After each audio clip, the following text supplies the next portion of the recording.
there, it's Jeff and welcome to my channel. In this little video I'm going to transform this upholstered bench seat that sits in this little position here underneath my stairs. It came with some little legs, but I'm going to dress it up a little bit. I'm going to make my own timber furniture legs and a little frame that goes around it. So stick around and you'll see this transformation. It's going to look something like this.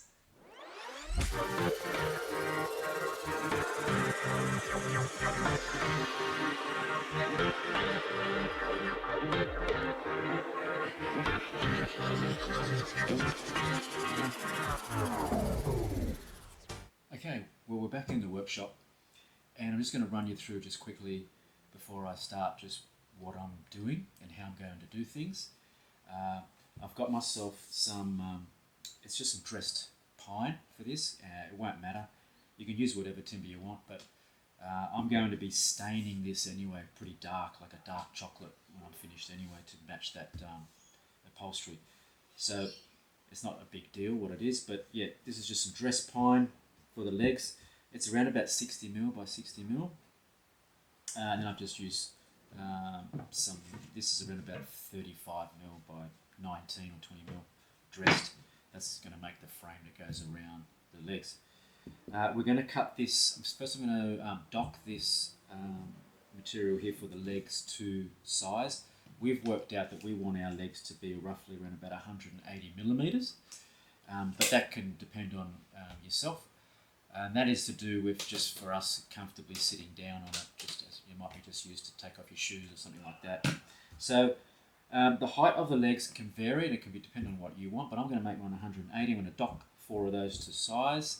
I'll have probably a nice piece there for an offcut, and I can practice on that to get the taper. I'm going to do 2 tapers on the actual leg that'll go on the inside of the leg, so the outside will be square. Just reasonably, but pretty much what you would see typically on some furniture legs, lounges and so forth. So the height is variable, but you can make it to whatever suits you. Once I make the legs and do the tapers, then I'm going to get this. These are going to be the rails at ends. Going to make that to size. Try to keep it nice and clean on the outside, and then glue it all together. And then it'll be a matter of staining it and clearing it and attaching it to the chair. So let's get busy. I'm going to keep the camera rolling and you can just watch me what I'm doing. Okay, now we're going to start docking our legs. I'm going to make them to my specified height. We said 180mm we agreed on, so just docking 4 legs for this frame, and I've done an extra one to practice or to check the taper, which we'll see later on the saw when we go to make that.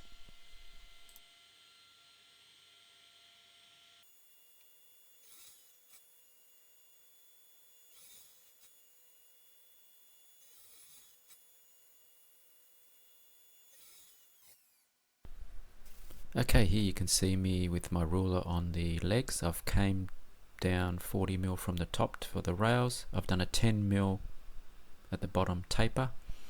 I've drawn it on my scrap piece of timber. This is the test one I'm going to run into the saw. And after doing this test one, we decided to actually change the taper and make a little bit more aggressive. So you'll see me later on changing this taper to 15mm. From the bottom up to that top squared line where the rails meet.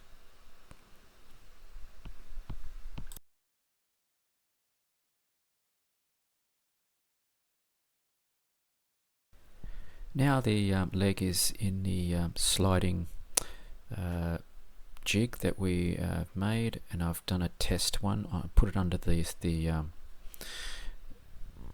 seat here to test it, and everybody's happy. So you can see me with this leg set up in my tapered jig. If you're interested in this sliding tapered jig, it's for the saw stop or other sliding or other cabinet saws. You can see that video. I'll leave the link.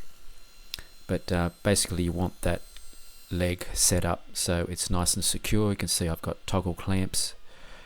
It's just a matter of cutting off one edge, flipping it over to the other edge.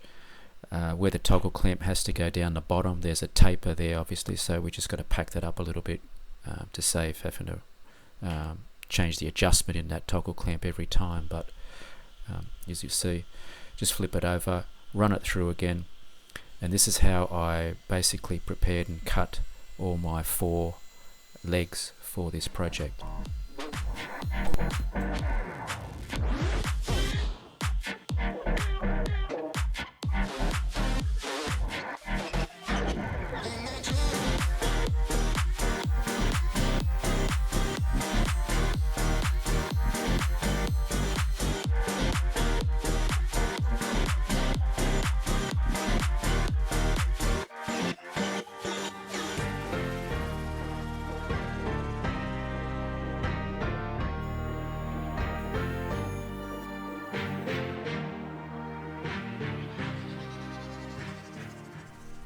What I did next was position those 4 legs that I just cut underneath the seat in the corners, roughly where I wanted them, and then measured in between them to get a measurement for the rails that I need to cut next.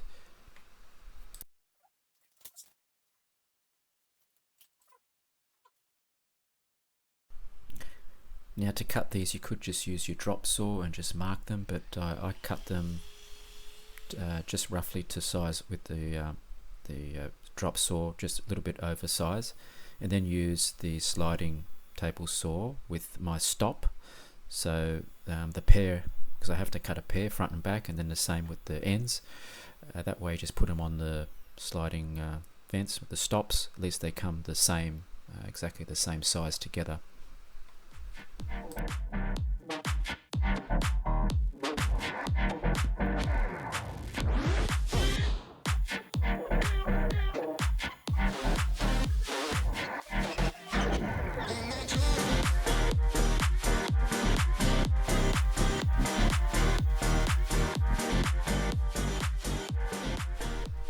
Next you'll see me using a pocket hole jig. This was quite an easy method and a safe way to attach these rails to the corner legs from underneath on the inside, so you don't see anything on the outside. Just gives that a little bit of extra strength. So these pocket hole screws together with glue, wood glue, is going to be more than enough to hold these the small frame together.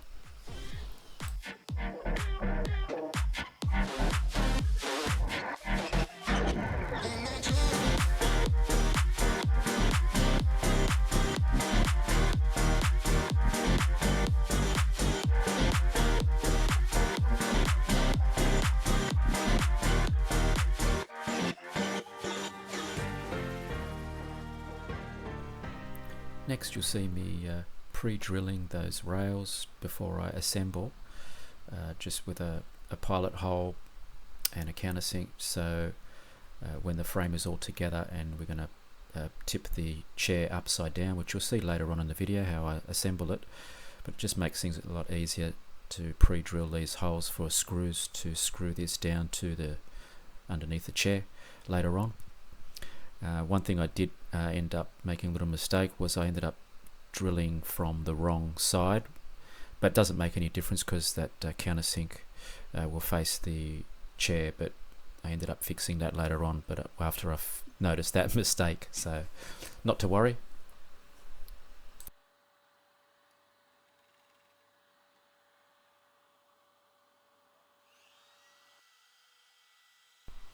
Next I decided to run a little round over on the trimmer on all my pieces that on the sharp edges, or mainly on the ones that are going to be seen, just to make it a little bit easier before we assemble.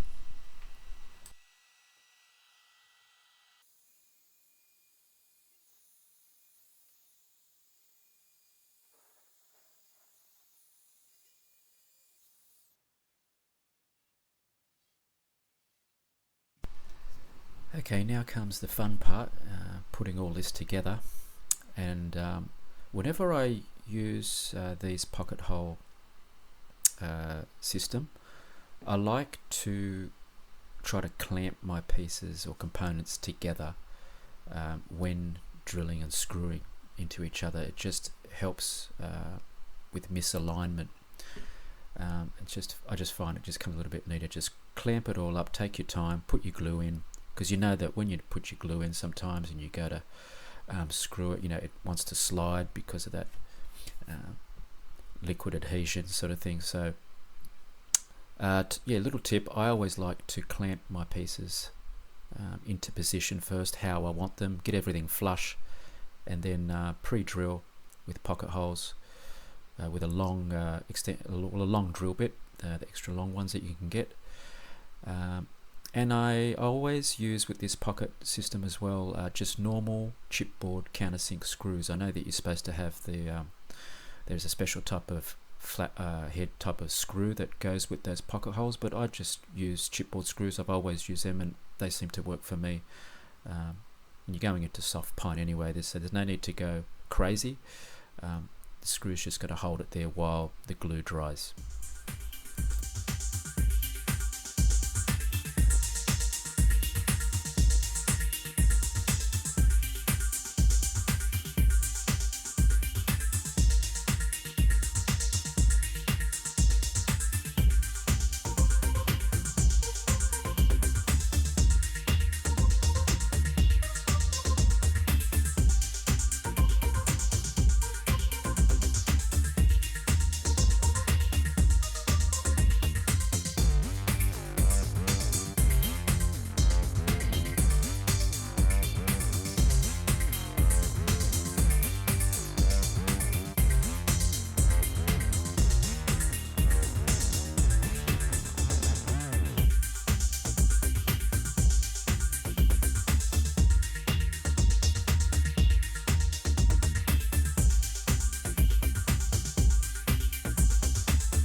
The frame complete, taking shape.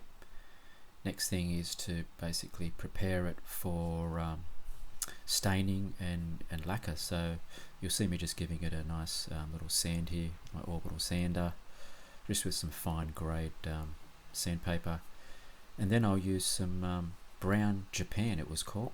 I gave it around about 3 coats to achieve the darkness that we were after. It's quite easy to use. Just use a rag and then wipe it back off, just let it dry, and it dries pretty quick. So and just apply as many coats as you want to achieve the darkness that you want, pretty much.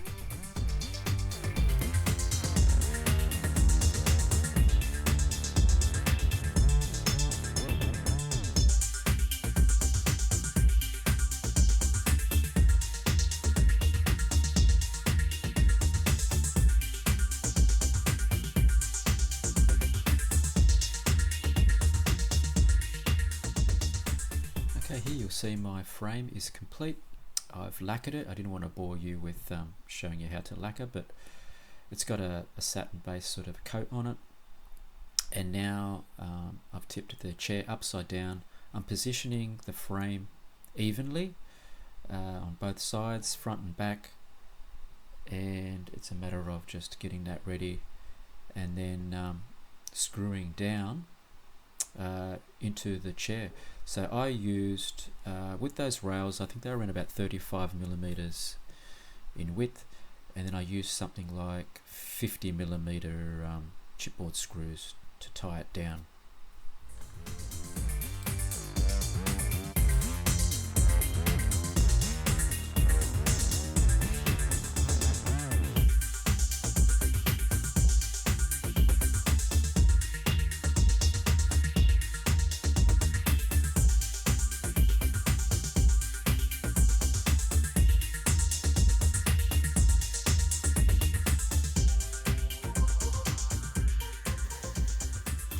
Well, everyone, here's the finished product. What did you think?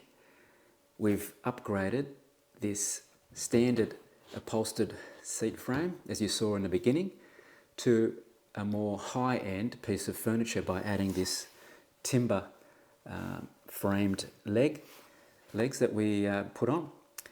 We've added the tapers, the tapered legs, stained it. It was just some basic, as you saw in the video, some basic pine, which is very cheap to buy, easy to work with.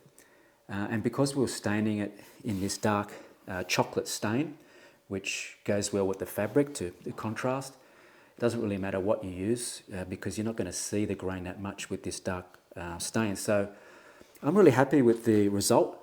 It gave this, like I said, this seat a lift. And more importantly, my wife's very happy with it.